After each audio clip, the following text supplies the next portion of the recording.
राजेंद्र गुड्डा मंत्री बना, बाबा साहब भीमराव अंबेडकर की कृपा से बना। यदि वो संविधान नहीं होता तो मैं 2 बार मंत्री नहीं बनता। क्या बाबा साहब अंबेडकर जिनके लिए लड़ाई लड़े हैं, क्या इतने ही लोग हैं वो? 10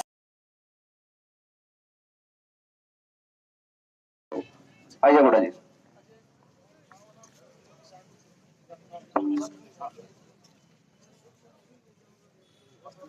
जय बोलो संविधान निर्माता भारत रत्न भीमराव अंबेडकर की।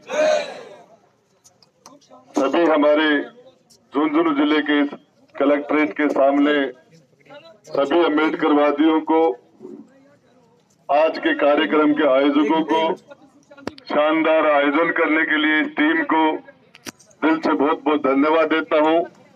सभी नौजवान और बड़े और छोटे भाइयों को जो एक रैली के रूप में एक संविधान के निर्माता के अपमान के लिए जो मशाल जलाई और एक शानदार रैली का आयोजन किया, इसके लिए आप सभी का बहुत बहुत धन्यवाद। पूर्व वक्ताओं ने अपने सारे विचार रखे और इसके साथ साथ सबसे बड़ी बात यह कि पार्लियामेंट के अंदर और हिंदुस्तान का गृह मंत्री ऐसी बात बोले संविधान निर्माता के खिलाफ, इन शब्दों को पार्लियामेंट की कार्रवाई से निकाला जाना चाहिए।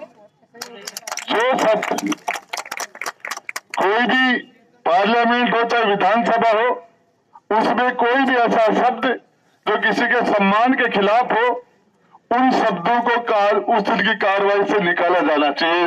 ये कार्रवाई के अंदर परमानेंट वो चीज पार्लियामेंट में खड़ा होकर कोई भी व्यक्ति अपनी बात रखता है, बोलता है, वो रिकॉर्ड के अंदर आ जाती है और ये चीज रिकॉर्ड में आ गई है, तो सबसे पहले तो इसको रिकॉर्ड से निकाला जाना चाहिए। दूसरी बात, अमित शाह की हम निंदा करते हैं, साथ साथ प्रधानमंत्री देश के लिए उनको जो डिफेंड किया है, प्रधानमंत्री इसमें निंदा के पात्र है। देश के प्रधानमंत्री नरेंद्र मोदी को और इस मामले के अंदर उनको माफी तो उसी टाइम मांग लेनी चाहिए थी। पार्लियामेंट के अंदर विधानसभा में कई बार व्यक्ति के हजारों बात बोलने से कोई जबान फिसल गई हो तो उसको खेद प्रकट करने में, माफी मांगने में कोई दिक्कत नहीं थी।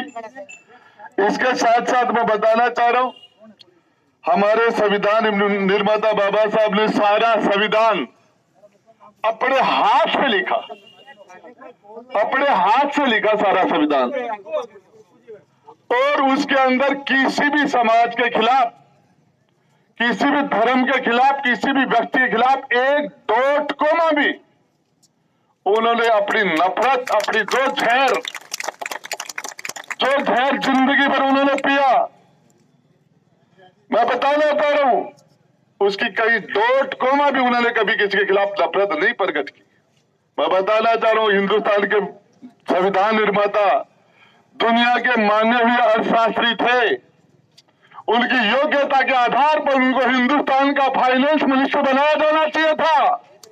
वो देश के प्रधानमंत्री से ज्यादा योग्य आदमी थे, लेकिन उनको कितना छोटे से छोटा अपमान ही, तो उससे पहला अपमान उस दिन हुआ जिस दिन बाबा साहब को कानून मंत्री बनाया गया। वो इसके लायक नहीं थे, वो प्रधानमंत्री के लायक थे। विदेश मामलों के जानकार थे, वो हिंदुस्तान के विदेश मंत्री के लायक थे। वो दुनिया के माने हुए अर्थशास्त्री थे, वो वित्त मंत्री हो सकते थे।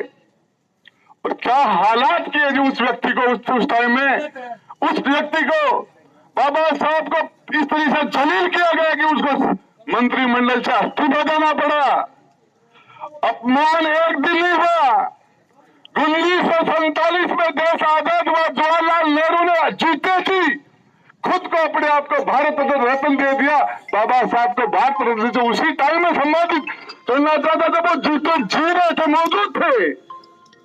बाबा साहब का अपमान, पहला अपमान उस टाइम हुआ था। मैं कहना चाह रहा हूं, क्या आज के टाइम में उस विश्वनाथ प्रताप सिंह को याद नहीं करना चाहिए जिसने बाबा साहब को हिंदुस्तान का सर्वोच्च सम्मान भारत रत्न से सम्मानित किया?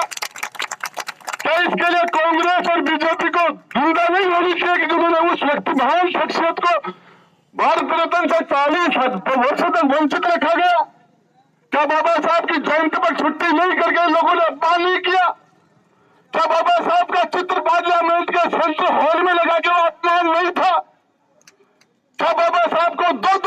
चुनाव हराने का काम हिंदुस्तान के प्रधानमंत्री जवाहरलाल नेहरू ने खुद ने उनके सपोर्टिनेट को सामने खड़ा करके उनको अपमानित करने के लिए उनको हराने का काम नहीं किया। अपमान बहुत हुए हैं और आज भी जारी है।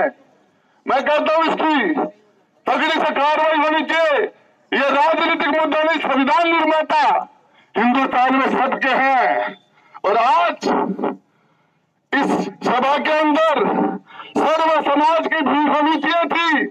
राजेंद्र गुड्डा मंत्री बना, बाबा साहब भीमराव अंबेडकर की कृपा से बना। यदि वो संविधान में होता तो मैं 2 बार मंत्री नहीं बनता। आज ये कालाजी विधायक नहीं होता, जो खिलाड़ी की सिलेक्शन सीट नहीं होती तो गांव का सरपंच बनवा देता। ये बाबा साहब की मेहरबानी है, ये बाबा साहब की देन है कि यहाँ पर हम बोल रहे हैं। आपको बोलने का अधिकार, हर चीज का अधिकार देने वाले हिंदुस्तान की प्रत्येक महिला को पढ़ने का अधिकार उन्होंने दिया, बोलने का अधिकार उन्होंने दिया। मैं कह रहा हूं इसके लिए अमित शाह की जितनी निंदा की जाए कल की जानी चाहिए, नरेंद्र मोदी की होनी चाहिए, जवाहरलाल नेहरू की होनी चाहिए, जिन्होंने लेटर लिख दिया कि आरक्षण की कोई जरूरत नहीं है 1962 के अंदर। और किस तरीके से लोगों ने कांग्रेस और बीजेपी दोनों जिम्मेदार है। धन्यवाद। जय हिंद, जय भारत। कोई बोलता है कांग्रेस जिम्मेदार है, कोई बोलती है बीजेपी जिम्मेदार है, कोई बोलता है जवाहरलाल नेहरू जिम्मेदार है। अपने गिरेबान में झांक के देखो आप कितने एक जिम्मेदार हो या नहीं हो कि नहीं हो।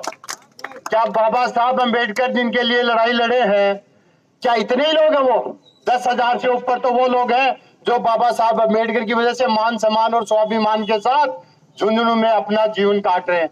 नहीं काट रहे तो बताओ साहब, काट रहे हैं ना? क्या इतने ही लोग हैं हम लोग बाबा साहब को मानने वाले? आज आपको कड़वा बोल रहा हूँ, सत्य बोल रहा हूँ, गृह मंत्री जिसको कुछ भी बोलते होंगे वो माफी नहीं मांगेगा। आज बोल रहा हूं आपको, आप किनको ललकारने चले हो?